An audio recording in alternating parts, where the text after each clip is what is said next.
নমস্কাৰ এই মুহূৰ্তত আহি পৰিছে কেইবাটাও গুৰুত্বপূৰ্ণ খবৰ আৰু এন ধৰণৰ খবৰসমূহ নিতৌ পাবলৈ চেনেলটো ছাবস্ক্ৰাইব কৰি ভিডিঅ'টোত এটা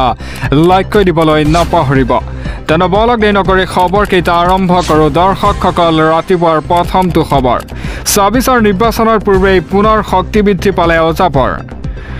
২০০ লোকে যোগদান কৰিলে অজাপত বিশাল যোগদানৰ কাৰ্যসূচীত এতিয়া বিজেপি মুখ্যমন্ত্ৰীক কঠোৰ সমালোচনা লুৰিণজ্যোতি গগৈ দিবলৈছে এটা গুৰুত্বপূৰ্ণ খবৰ ২৬ৰ নিৰ্বাচনৰ পূৰ্বেই শক্তি বৃদ্ধি পালে অজাপত ২০০ লোকে যোগদান কৰিলে লুৰিণজ্যোতি গগৈ নেতৃত্বাধীন অজাপত পাঠশালাত এতিয়া ক্ৰমাৎ শক্তিশালী হৈছে অজাপৰ ভেটি লুৰিণজ্যোতি গগৈ উপস্থিতিত অজাপৰ যোগদান কাৰ্যসূচীতে বিজেপি মুখ্যমন্ত্ৰীক সমালোচনা লুৰিণজ্যোতি গগৈ নীলিম আকাশত উৰি থাকিব লাগিব এতিয়া জাতীয়বাদৰ পতাকা মাদানী আৰু হামিদাৰ সৈতে হিমন্ত বিশ্ব শৰ্মাৰ আছে অতি পুৰণি সম্পৰ্ক বাজপেয়ী দিনৰ পৰাই মাদানীৰ সৈতে সম্পৰ্ক আছে বিজেপিৰ হিন্দু মুছলমান কৰি ২৬ৰ ৰাজনৈতিক বৈতৰণি পাৰ হ'ব বিচাৰিছে বিজেপিয়ে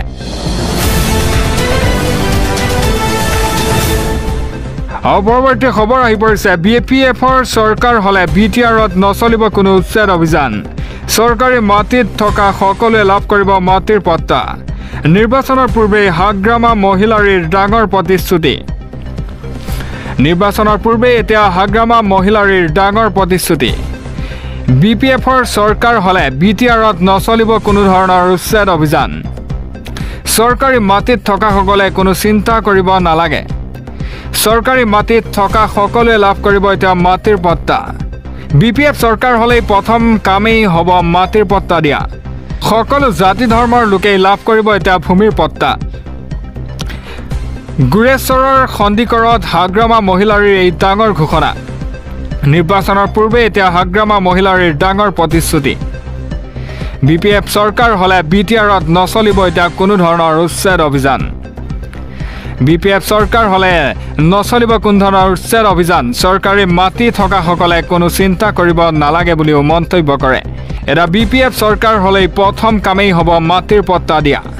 সকলো জাতি ধৰ্মৰ লোকেই লাভ কৰিব ভূমিৰ পট্টা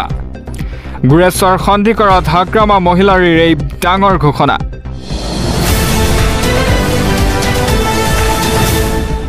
পৰৱৰ্তী খবৰ এইবাৰ অখিল গগৈয়ে ঘোষণা কৰিলে শৰাইঘাটৰ শেষ ৰণ বিজেপি আৰু RSS মোগলক আখ্যা দি শৰাইঘাটৰ ৰণত নামিব এতিয়া বিধায়ক অখিল গগৈ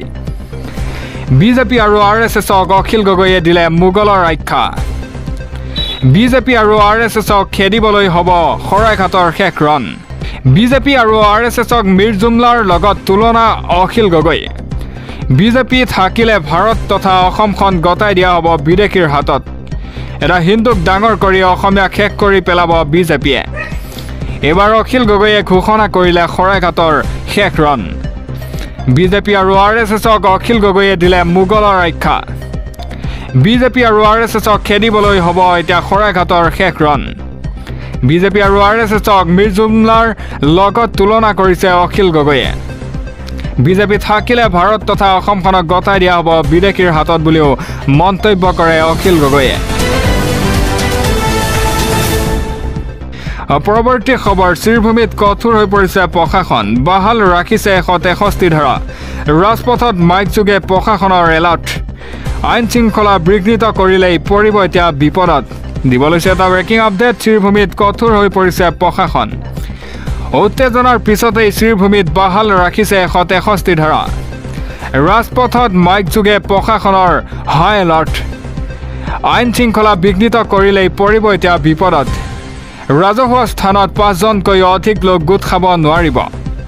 কোনো ধৰ্ণা সমদল প্ৰতিবাদ কাৰ্যসূচী অনুষ্ঠিত কৰিব নোৱাৰিব কৰিমগঞ্জৰ নাম সলনি কৰি শ্ৰীভূমি কৰাৰ বিৰোধিতা কৰিছিল কংগ্ৰেছে শনিবাৰৰ প্ৰতিবাদত সৃষ্টি হৈছিল অপ্ৰীতিকৰ ঘটনা আৰক্ষীলৈ শিলাবৰ্ষণ কৰি পৰিস্থিতি হৈ পৰিছিল উত্তপ্ত পৰৱৰ্তী নিৰ্দেশনা নিদিয়াৰ পৰ্যন্ত বাহাল থাকিব এই নিৰ্দেশনা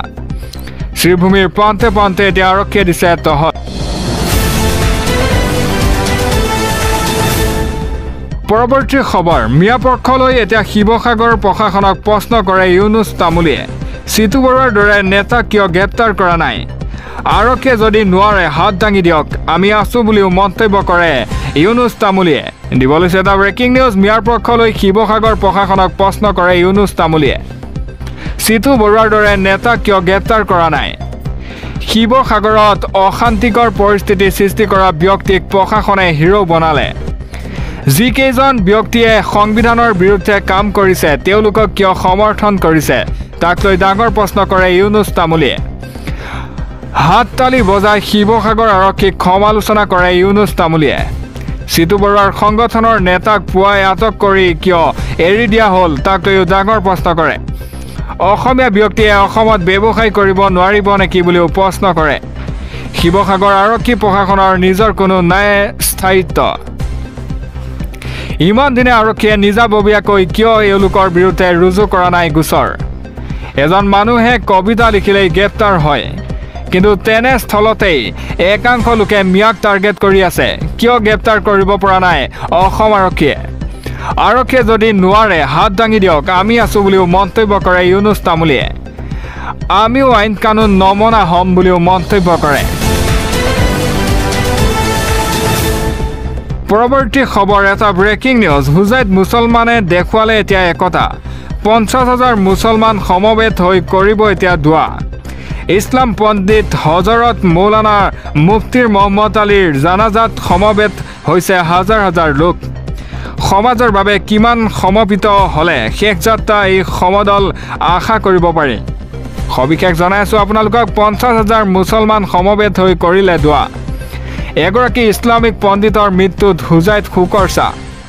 হজৰত মৌলানা মুফতি মহম্মদ আলীৰ জানাজা অন্তিম দোৱালৈ ওলাই আহিল এতিয়া হাজাৰ হাজাৰ মুছলমান জামিয়া অসম দাৰুল হাদিছ জয়নগৰৰ মাদ্ৰাছাৰ জ্যেষ্ঠ শিক্ষক আছিল শেখুল হাদিছ এটা 50 সহস্ৰাধিক মুছলমানৰ উপস্থিতিত নীলবাগান খেলপথাৰত সম্পূৰ্ণ হয় জানাজা বিভিন্ন জিলাৰ পৰা আহি ইছলাম ধৰ্মীয় লোকে জানাজা অংশগ্ৰহণ কৰে ওৰেতো জীৱন এতিয়া সমাজৰ হিতৰ বাবে কাম কৰা ইছলাম পণ্ডিতগৰাকীৰ মৃত্যুত গভীৰ শোকৰ ছাঁ পৰে পৰৱৰ্তী খবৰ শ্ৰীভূমিত আৰক্ষী আৰু সংবাদকৰ্মীক লক্ষ্য কৰি একাংশ প্ৰতিবাদকাৰীয়ে শিলাবৰ্ষণ কৰে প্ৰতিবাদকাৰীৰ ৰুদ্ৰৰূপ শ্ৰীভূমিত আৰক্ষী আৰু প্ৰতিবাদকাৰীৰ মাজত এতিয়া উত্তপ্ত পৰিস্থিতি একাংশ প্ৰতিবাদকাৰীয়ে শিলগুটি নিক্ষেপ কৰে আৰক্ষী আৰু সংবাদকৰ্মীলৈ প্ৰতিবাদৰ মাজতে এতিয়া শ্ৰীভূমিত উত্তপ্ত পৰিস্থিতি প্ৰতিবাদকাৰীৰ মাজৰ পৰাই বটল আৰু শিলগুটি নিক্ষেপ কৰে কৰিমগঞ্জৰ নাম সলনি কৰি শ্ৰীভূমি নামাকৰণক লৈ সাব্যস্ত কৰে এই প্ৰতিবাদ প্ৰশাসনৰ বাধা নেওচি ৰাজপথত হাজাৰ হাজাৰ লোকৰ উত্তাল প্ৰতিবাদ শ্ৰীভূমিত আৰক্ষী প্ৰতিবাদকাৰীৰ মাজত এতিয়া উত্তপ্ত পৰিস্থিতি হৈ পৰিছে এতিয়া অনিয়ন্ত্ৰিত আটক কৰে কেইবাগৰাকীকৈও প্ৰতিবাদকাৰীক